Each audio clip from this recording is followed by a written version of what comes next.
Sous le manteau d'une nuit sans lune, à l'aéroport de Yaoundé-Nensimalène, des silhouettes enchaînées descendent la passerelle d'un vol non répertorié. Ce ne sont pas des expatriés, encore moins des touristes. Ce sont des hommes venus du Zimbabwe, du Maroc ou du Congo jetés sur le sol camerounais alors qu'ils n'y ont aucune racine, aucune famille, aucun espoir. Ceci n'est pas une politique migratoire, ceci est un marché de chair humaine. Comment un État souverain peut-il accepter de devenir la prison externalisée de Washington? Pourquoi le régime de Yaoundé accepte-t-il de fouler aux pieds le droit d'asile pour plaire à Donald Trump?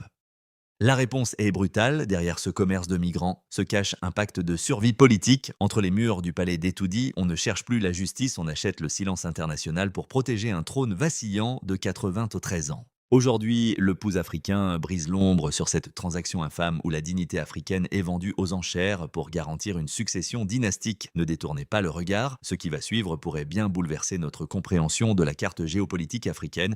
Si cette quête de vérité résonne en vous, soutenez-nous par un j'aime, laissez vos impressions en commentaire et abonnez-vous pour poursuivre ce voyage ensemble. L'histoire que nous exhumons aujourd'hui commence par un silence assourdissant, celui des registres officiels de l'aviation civile. Le 14 janvier 2026, alors que le monde a les yeux rivés sur les joutes diplomatiques au Moyen-Orient, un Boeing banalisé touche le tarmac de Yaoundé, à son bord 9 individus. Le scénario se répète 48 heures plus tard, les 15 et 16 février, avec 8 nouveaux passagers. L'anomalie est ici totale, aucun de ces hommes n'est camerounais. Ils viennent de Harar, de Casablanca, de Kinshasa, ou de plus loin encore. Pour la plupart, ils avaient entamé des procédures d'asile aux États-Unis, fuyant des persécutions réelles dans leur pays d'origine. L'avocate Alma David, qui suit ces dossiers de près, a révélé une vérité glaçante. 8 des 9 premiers expulsés bénéficiaient d'une protection judiciaire explicite aux États-Unis. Un juge américain avait formellement interdit leur renvoi vers leur patrie, invoquant des risques de mort ou de torture. Mais la diplomatie de Donald Trump ne s'embarrasse pas de la toge des juges. Pour contourner la loi, Washington a activé ce qu'on appelle les accords de pays tiers. Le concept est simple, bien que moralement vicié, puisque nous ne pouvons pas les renvoyer chez eux, envoyons-les là où personne ne posera de questions, et ce lieu c'est le Cameroun de Paul Biya. Les témoignages qui nous parviennent des centres de rétention de Yaoundé décrivent une scène de cauchemar. Menottés, enchaînés par les poignets et les chevilles durant tout le vol transatlantique, ces migrants n'ont découvert leur destination qu'au moment de l'atterrissage. Une fois sur le sol camerounais, ils ne sont pas libérés, ils sont transférés dans des sites étatiques, des structures opaques où la lumière du droit ne pénètre jamais. Là, sous la pression d'officiers locaux agissant dans une ombre totale, on leur présente un choix qui n'en est pas un signet, un document acceptant un retour volontaire vers leur pays d'origine ou rester bloqués indéfiniment dans les geôles camerounaises sans statut, sans avocat, sans existence légale. C'est une violation flagrante de la Convention de Genève de 1951. Le Cameroun, pourtant signataire de ces traités internationaux, place normalement ses normes au-dessus de ses propres lois nationales dans le préambule de sa constitution. Mais ici, le bloc de constitutionnalité s'effondre face à la raison d'État. Le Parlement camerounais, qu'il s'agisse de l'Assemblée nationale ou du Sénat, n'a jamais été consulté. Aucun débat, aucune ratification. Cette opération est le fruit d'une signature secrète entre deux administrations qui partagent un même mépris pour les procédures multilatérales. En coulisses, le département de la sécurité intérieure des États-Unis, UCE, orchestre ces déportations avec une précision chirurgicale traitant ces êtres humains comme des unités logistiques encombrantes. Du côté de Yaoundé, la consigne est claire, l'opacité totale. Pas de communiqué, pas de conférence de presse.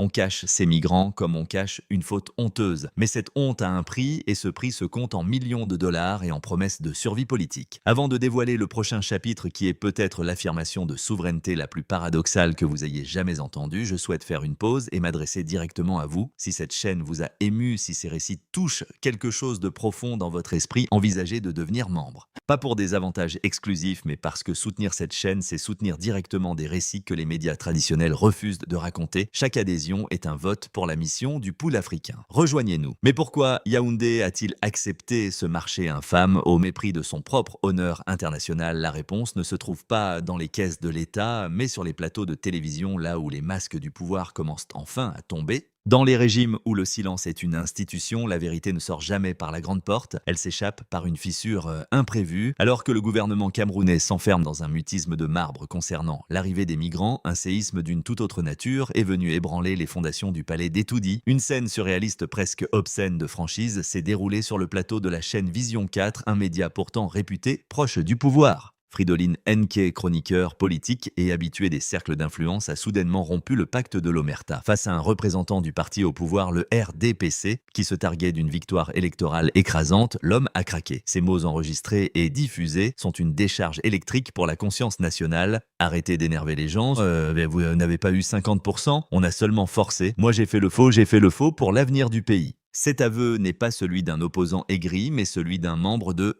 la mangeoire, ce cercle d'élite qui se nourrit des restes du système, en criant au monde que l'élection présidentielle d'octobre 2025 a été une vaste mise en scène de bourrage d'urnes et de procès-verbaux falsifiés. Fridolin Nke a arraché le dernier voile de pudeur qui recouvrait la crise politique au Cameroun. Il a admis ce que chaque Camerounais murmurait dans l'obscurité de son salon: le pouvoir ne repose pas sur le bulletin de vote, mais sur la force brute de la fraude. La réaction internationale fut un mélange de cynisme et de calcul, alors que des figures de l'opposition comme Jam Cham croupissent encore en prison pour avoir dénoncé ces mêmes fraudes. Washington a choisi son camp. Au lieu de condamner ce déni de démocratie, le département d'État américain a envoyé via son secrétaire d'État un message de félicitations pour la cérémonie d'investiture. Un adoubement diplomatique qui sonne comme le paiement d'une facture. C'est ici que les deux fils de notre histoire se rejoignent. Le silence des États-Unis sur la fraude électorale et c'est la monnaie de rechange pour le silence du Cameroun sur la déportation des migrants. Mais pour maintenir ce double mensonge, il faut neutraliser les témoins. Le 17 février 2026, la police a frappé. 4 journalistes dont les noms méritent d'être gravés dans l'histoire de la résistance médiatique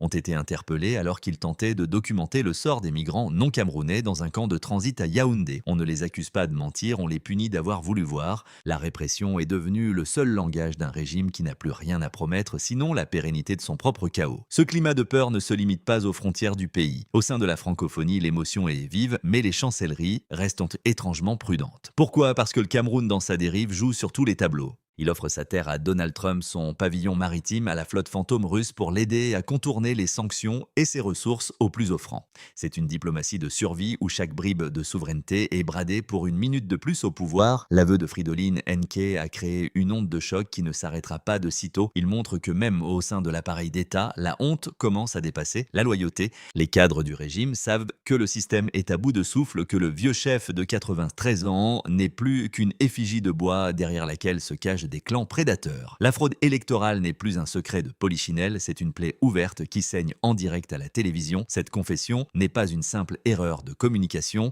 c'est le symptôme d'un régime qui vacille sous le poids de ses propres mensonges, cherchant désespérément un appui extérieur pour ne pas s'effondrer. Mais quel est le véritable enjeu de cette alliance contre nature avec Washington derrière les barbelés des centres de transit de Yaoundé et les sourires de façade des diplomates se cache une réalité systémique. La crise politique au Cameroun a atteint un point de non-retour où absolument tout est devenu une marchandise. Ce que nous observons aujourd'hui n'est pas un simple dysfonctionnement administratif, c'est ce que nous appellerons le troc du sang et du trône. Pourquoi un homme de 93 ans au crépuscule d'un règne commencé en 1982 s'abaisserait-il à transformer son pays en dépotoir migratoire pour les ambitions de Donald Trump ?